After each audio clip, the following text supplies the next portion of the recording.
Hola amigos, buenas noches. Quisiera en esta ocasión desarrollar la videoclase de retroalimentación, además en relación con el tema de la propiedad intelectual. Examinados los trabajos que he recibido sobre el asunto, creo necesario hacer algunas precisiones, compartir algunas coordenadas relacionadas con el asunto. En primer lugar, creo yo que es necesario que hagamos unas precisiones de carácter jurídico para comprender cómo es que funcionan estos sistemas de copyright, copyleft y derechos de autor. Mencionaba la sesión de trabajo anterior que cuando nosotros hacemos el estudio del concepto del Estado, o se trata, digamos, de buscar ese concepto de qué es el Estado, nos encontramos con el hecho de que fundamentalmente nos han dicho desde la perspectiva académica que para que exista un Estado se han de cumplir 4 requisitos. En primer lugar, que exista un territorio. Todo Estado debe tener un territorio, todo Estado debe tener una población, todo Estado debe tener un poder establecido y obedecido que se conoce también como soberanía, y en cuarto lugar se habla también desde la perspectiva del derecho internacional que para que exista un Estado debe existir un reconocimiento de carácter internacional, lo que en la práctica significa que otros estados reconocen a ese nuevo Estado. Esos conceptos o esos elementos nos llevan a nuevamente a comprender que es necesario tener claridad sobre el hecho de que un Estado ejerce jurisdicción dentro de su territorio y en relación pues con las personas que ocupan un lugar dentro de ese país. Desde esa perspectiva, cuando se examina el derecho desde el punto de vista internacional, nosotros nos encontramos con que existen por lo menos 2 grandes tradiciones jurídicas. Una que se conoce como el derecho romano-germánico, el derecho europeo, y la otra, la que se conoce como el derecho del common law o el derecho que se practica en Inglaterra como el derecho que se adelanta en los Estados Unidos. Entonces nosotros tenemos ahí 2 grandes tradiciones jurídicas, una la del derecho romano-germánico, que llega a nosotros por vía del código civil, y el derecho, digamos, de carácter anglosajón, de carácter norteamericano, que digamos tiene sus propias fuentes desde el punto de vista jurídico. Para comprender entonces los conceptos de derecho de autor, del derecho de copyright y el derecho de copyleft, hemos de señalar entonces que el que nosotros conocemos como derecho de autor, si bien es cierto, encuentra fuente en el Pacto Internacional de los Derechos Económicos, Sociales y Culturales, que ha planteado que los hombres pueden vivir del fruto de su intelecto, que se reconoce que los hombres pueden gozar o usufructuar de esos productos. También existen los tratados de la OMPI, la Organización Mundial de la Propiedad, para la protección de la propiedad intelectual, que digamos desde la perspectiva de carácter internacional se presentan, digamos, como grandes fuentes. ¿Qué quiero yo significar con esto? Que por un lado existen unas tradiciones de carácter jurídico, no es lo mismo el derecho colombiano, que está prácticamente adscrito al derecho romano-germánico, que nos llega vía del Código Civil, que nos llega por vía, digamos, de las prácticas europeas, de las prácticas francesas, que el derecho del common law, un derecho norteamericano, un derecho que viene de Inglaterra, porque cuando se hace, digamos, esta distinción de manera particular los derechos de autor y los derechos de la propiedad intelectual encuentran fuentes distintas, digamos, desde el punto de vista jurídico, en la medida en que provienen de dos tradiciones jurídicas distintas. Eso es necesario revisarlo, puntualizarlo, toda vez que en los trabajos que tuvimos ocasión de presentar y que fueron examinados, nos encontramos que allí de alguna manera no se hace esa distinción, y en las respuestas, en el cuadro que nosotros hemos preparado, por ejemplo, encontramos que para referirse a estos derechos de copyright y demás, pues se hace alusión a la norma colombiana, a la ley 23 de 1982, y esto no es de esta manera. Hay que hacer esa, digamos, distinción que es fundamental para comprender qué son y cómo funcionan, y territorialmente cómo se aplican estos derechos. Planteada, digamos, esa primera clave de interpretación que tendría que ver con los elementos del Estado, esa segunda clave de interpretación de poder determinar a qué tradición jurídica corresponde el derecho de autor, el copyright o el copyleft, es necesario entonces poder hacer una gran distinción de conceptos aquí. Nosotros nos vamos a encontrar entonces, para poner, digamos, un nuevo elemento, una nueva coordenada de distinción, a señalar que el derecho de autor, el que tiene que ver con la ley 23 de 1982, con la decisión andina 351 de 1993, corresponde a la tradición jurídica del derecho romano, del derecho europeo, del derecho que nos viene de la vía del Código Civil, en tanto que el copyright y el copyleft fundamentalmente vienen de la tradición jurídica del common law, del derecho norteamericano y del derecho inglés. Hay que hacer esa gran distinción porque se trata de escuelas distintas que, si bien es cierto, se proyectan sobre un mismo objeto, que es la protección la protección, digamos, de los frutos del intelecto. Hay también una coordenada fundamental de interpretación allí, de distinción, y es que mientras el derecho de carácter continental, el derecho romano-germánico, del que nosotros bebemos, enfoca su protección en el autor, el derecho del copyright, el derecho del copyleft, se centra fundamentalmente en la protección de la obra. Esos son dos puntos de vista, digamos, de esas perspectivas, de esas escuelas de carácter jurídico. Hecho esa precisión, es necesario entonces hacer una nueva distinción, que es la siguiente. Usualmente nosotros encontramos que las personas nos están hablando de derecho de autor, nos están hablando de propiedad intelectual, y allí es necesario hacer una distinción que, desde la perspectiva del derecho colombiano, de la escuela a la al que nosotros pertenecemos, de este derecho de carácter europeo, que protege el derecho de autor, y es que existen dos conceptos: el concepto de propiedad intelectual y el concepto de derecho de autor. Y allí se debe establecer una relación de género y especie, que es la siguiente. Cuando nosotros queremos referirnos al conjunto de la protección de los frutos del intelecto en nuestra tradición jurídica, tenemos un gran concepto, un concepto sombrilla, un concepto de carácter genérico, que es la protección de la propiedad intelectual. Esa protección de la propiedad intelectual contiene dos paticas. La primera patica, por llamarlo de alguna manera, es la protección del derecho de autor y conexos. Ya lo vamos a explicar.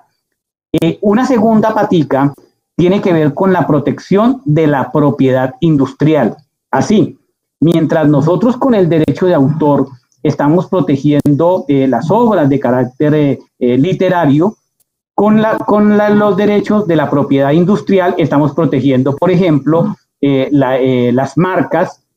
Son dos productos del intelecto distintos, que, digamos, tienen diferente organización, diferente concepto. Mientras en el derecho de autor estamos protegiendo, como decíamos, los derechos de las obras de carácter literario, en la propiedad de carácter industrial estamos protegiendo formatos, marcas, etcétera y demás. Mientras uno se denomina derecho de autor, el otro se denomina protección de la propiedad industrial. Ahora bien, en nuestro marco jurídico estos tienen dos cuerpos normativos distintos que los protegen. Mientras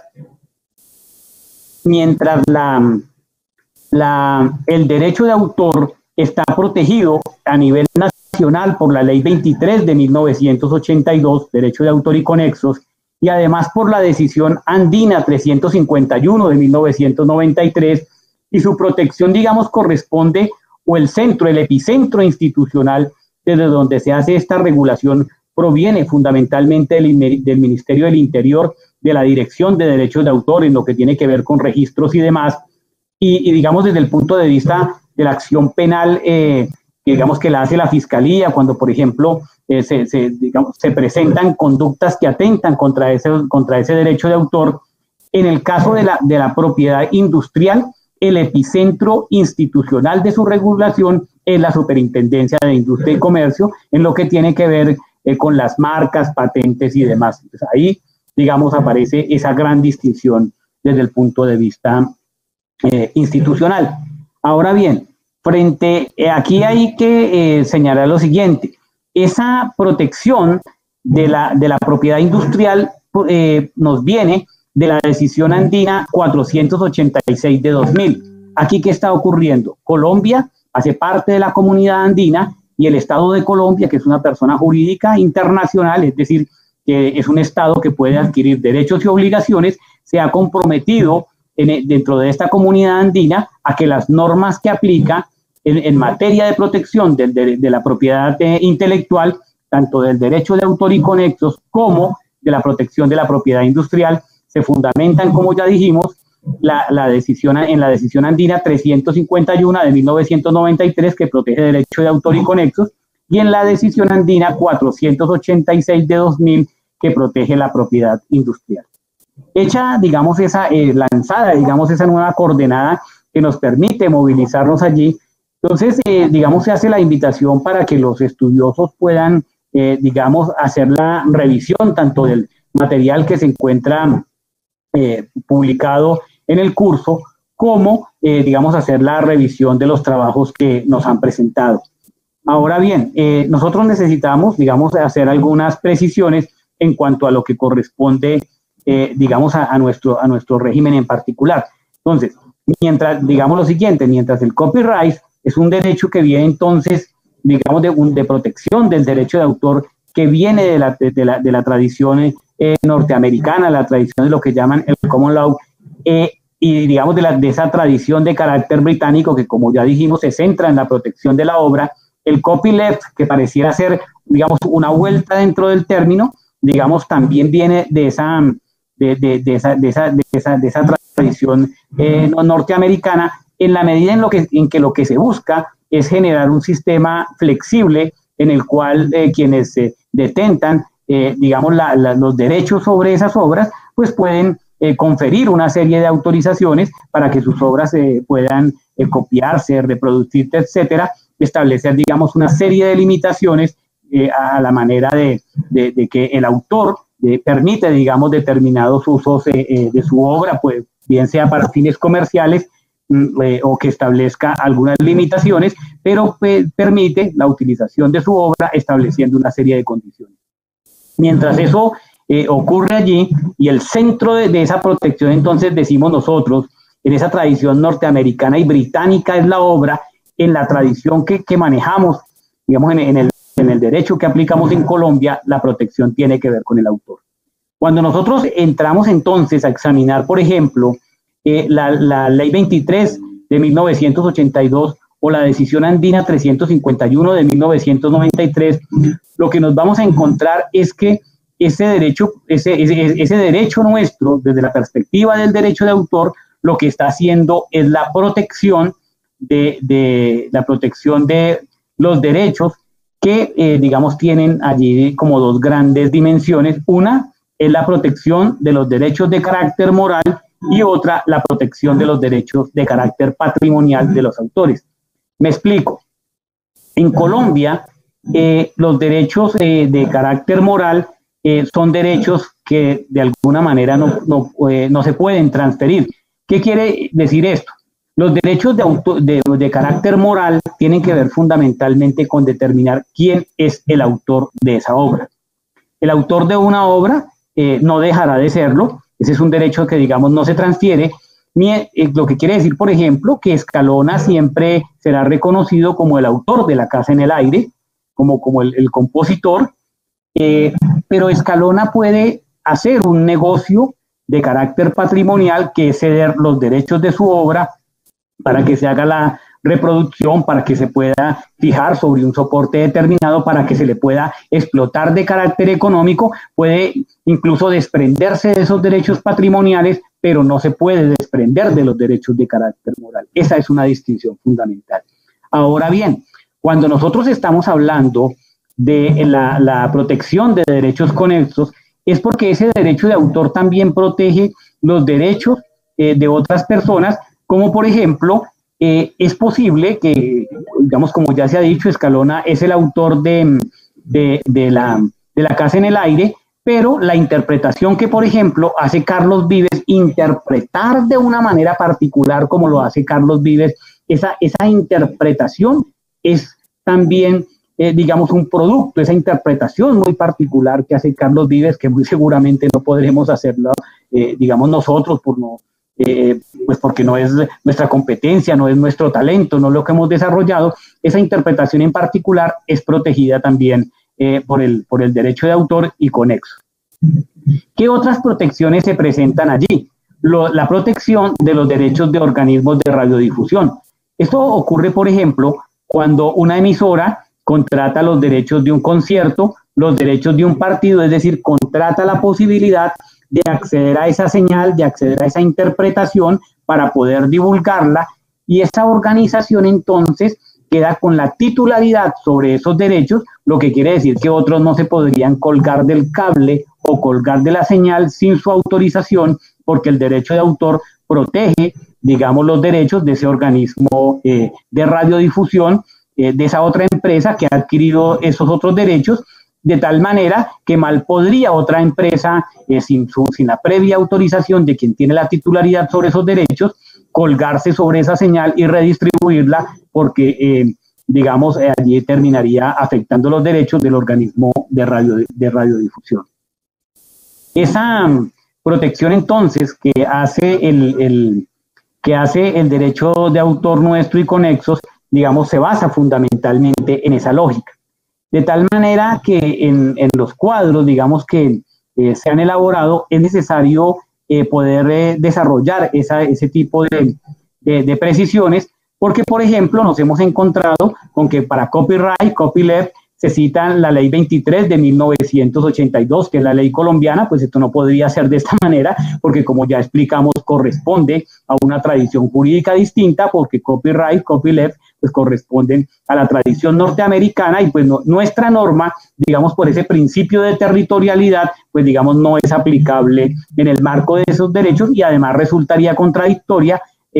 con el ejemplo que ya pusimos en el caso de Escalona. Mientras en el derecho norteamericano, en el derecho anglosajón, la protección es sobre las obras, la protección que tenemos en Colombia, en esa ley 23 de 1982, es una protección que fundamentalmente toma al autor como sujeto. Es necesario que nosotros hagamos esas precisiones. Se han citado allí, digamos, otro tipo de norma, la decisión andina 486, como ya indicamos, corresponde a esa protección de la propiedad industrial en cabeza de la Superintendencia de Industria y Comercio. Esas distinciones o estas coordenadas nos resultan entonces a nosotros fundamentales para, digamos, poder comprender desde esas tradiciones jurídicas. Allí se han citado también algunas personas, citaron los convenios de la Organización Mundial para la Propiedad Intelectual, y digamos, eso desde la perspectiva internacional es correcto, o sea, poder citar esas normas, pero digamos hay que entrar allí desde la coordenada de distinguir que corresponden a tradiciones jurídicas distintas. Allí, digamos, es necesario también tener en cuenta, digamos, a qué se encamina ese copyleft, que es de esa misma tradición anglosajona, mientras entonces nosotros estamos metidos en la lógica de la propiedad intelectual, que, como ya indicamos, acoge tanto los conceptos de derechos de autor y conexos como los derechos de la propiedad industrial. De esa manera, entonces, digamos, nosotros lo que tenemos es un sistema que se centra en la protección de los derechos de esos autores, de esos organismos de radiodifusión, los derechos de esos intérpretes. Esas normas nuestras, hay que tenerlo, digamos, en cuenta, se han encaminado también a proteger otros aspectos, como lo hacen la ley que se llamó Fanny Mique y la ley Pepe Sánchez, y es que las personas puedan seguir, que han sido autores de esas obras, si se siguen retransmitiendo nuevamente, como la música de Juanes o demás, pues deben recibir unas regalías. Ya bien es cierto que les pagaron su trabajo al momento de que se hicieron las producciones, pero si esas producciones se siguen emitiendo, pues aquel que lo hace, que se lucra, que se beneficia de esos procesos de divulgación o de emisión, pues debe cancelar a favor de esos autores en razón a que las obras se siguen utilizando y se siguen explotando. Esos son desarrollos recientes. Aquí también es necesario tener en cuenta, porque han sido, digamos, debates recientes en Colombia, que en el marco de los tratados de libre comercio, que en el marco de la propia aspiración de Colombia de entrar a clubes internacionales como es la OCDE, las Organizaciones para la Cooperación y el Desarrollo, pues digamos también se han planteado la necesidad de que el Estado colombiano fortalezca sus sistemas de protección de los derechos de autor, de la propiedad intelectual, toda vez que nosotros nos encontramos en un escenario internacional distinto, y ese escenario radica en que estamos en unos procesos productivos donde los productos, los inventos, las creaciones, los productos del intelecto, pues son supremamente importantes, un elemento fundamental para la competencia, un elemento fundamental para la producción, toda vez que esa acumulación de conocimiento pues permite diversos desarrollos que no son solo desde el punto de vista estético y cultural, sino digamos otro tipo de inventos, otro tipo de formatos que son explotables desde el punto de vista comercial. Entonces, ese, digamos, es el escenario de carácter internacional. Y para alinear un poco con lo que hemos venido haciendo hasta el momento en este curso, es necesario tener en cuenta que nosotros arrancamos, para recoger un poco y poder articular, arrancamos con la ley 527 de 1999, que hacía la protección de datos, el registro, reconocía el valor jurídico de los datos, y nosotros planteamos lo siguiente, dijimos, nosotros debemos entender que una cosa son las redes y otra son los contenidos, las redes y servicios de telecomunicaciones, que Internet es necesario, de acuerdo con el artículo de ley que compartimos con los estudiosos del curso, Internet es necesario comprenderlo, digamos, como 7 capas donde se prestan diversos servicios. Luego nosotros pasamos a mirar cómo todo ese volumen, todo ese conjunto de datos que circulan por la red, pues son objeto de protección, pues a efectos de proteger la intimidad de las personas y de su familia, de poder proteger la honra y el buen nombre. Es como aparecen allí unos sistemas de protección que están de un lado, tanto en la protección de datos que tienen que ver con el sector crediticio, con el sector financiero, y de otro lado la protección de los datos de carácter personal, datos, digamos, que son privados y demás, que para poder ser utilizados por quienes capturan esta información, por quienes hacen como fuentes, por quienes, digamos, la utilizan o la consultan, esa información, digamos, es objeto de regulación. Pero aquí entonces ha aparecido, digamos, lo que está circulando por esas redes, digamos, ya no digamos, la protección en sí misma de los datos o su reconocimiento jurídico, sino aquí nos encontramos también frente a otro tipo de contenidos que son los que se suben a los diversos espacios de la red, los que están circulando permanentemente, donde es necesario tener en cuenta que aquí aparece una realidad virtual, una realidad en el ciberespacio, pero esos derechos, digamos, de la protección de la propiedad intelectual, del derecho de autor y conexos, de la propiedad industrial, son objetos que desde el punto de vista jurídico le brindan garantías a esos autores, y a quienes utilizan esos contenidos se les impone, digamos, una serie de obligaciones, y es respetar esa otra forma de la propiedad. De esta manera, entonces, amigos, nosotros nos encontramos aquí, esa producción, digamos, de contenidos, que pueden ser contenidos estéticos, culturales, diversas manifestaciones, contenidos de carácter comercial, etcétera, pues tienen una protección, que pueden ser escritos, que pueden ser audios, que pueden ser contenidos de carácter audiovisual también, pues están protegidos desde el punto de vista jurídico por estos marcos normativos, estos contenidos, de tal manera que nosotros, digamos, hoy como estudiosos y además como trabajadores del sector de tecnologías de la información y las comunicaciones, debemos estar muy atentos a la protección y al respeto por los derechos de los autores y, digamos, a no utilizar este tipo de contenidos, a no ser que contemos con las autorizaciones correspondientes o que se trate de las excepciones que se encuentran, por ejemplo, previamente establecidas en las normas, en la Ley 23 de 1982, las excepciones al derecho de autor, y es cuando se presentan usos de carácter pedagógico,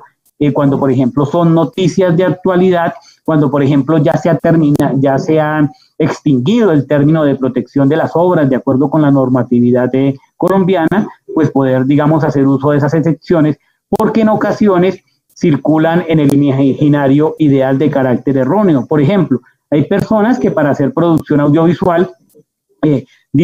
utilizan contenidos audiovisuales ajenos, y las personas creen que si simplemente están tomando 2, 3, 4 segundos, 10 segundos de musicalización o de un producto audiovisual, entonces no hay ningún problema, porque lo que han tomado es un contenido realmente mínimo, muy poco, y esto no es así. Si uno ingresa a una plataforma o tiene acceso bajo cualquier soporte a un contenido y lo va a utilizar, necesita necesariamente la autorización de quien tiene los derechos de carácter patrimonial, quien es el titular de los derechos sobre esas obras, porque en este caso daría lo mismo que ingresar a una cigarrería y llevarse una colombina que llevarse una botella de whisky. Es exactamente lo mismo. Llevársela sin la autorización equivale a cometer un hurto, que da lo mismo que la colombina valga 2.000 pesos a que la botella de whisky valga 100.000 pesos. No es aquí el tema de la cantidad, sino es el tema de quién tiene la titularidad del derecho, y si ese titular nos ha conferido el derecho a nosotros de utilizar esas obras o una parte de ellas, y si no contamos con esas autorizaciones, estamos incurriendo en conductas que son penadas, digamos que tiene una penalización en nuestro país. Entonces, amigos, frente al trabajo, esta sería, digamos, nuestra. Ya he tenido ocasión de enviar otros materiales de avance, de retroalimentación. Yo creo que esta metodología nos permite también comprender cómo hacemos la lectura, cómo las devolvemos a través de las actividades que hemos desarrollado, y espero, digamos, que puedan examinar los amigos estudiosos esta videoclase y poder hacer los ajustes del caso a sus trabajos, poder también, digamos, revisar lo que se hizo, porque estas coordenadas nos resultan, digamos, fundamentales para poder comprender cómo opera esa propiedad industrial, esos derechos de autor y conexos, esos derechos de propiedad industrial, y cómo nuestra tradición jurídica se diferencia del derecho de common law, cómo se diferencian del derecho de la tradición anglosajona. Entonces eso sería, esta sería pues nuestra actividad que tenemos programada con fecha 3 de mayo. Yo espero que los amigos estudiosos puedan continuar con las demás actividades que tenemos programadas, y en breve tendremos una nueva comunicación para hacer la retroalimentación. Que estén muy bien. Muchas gracias.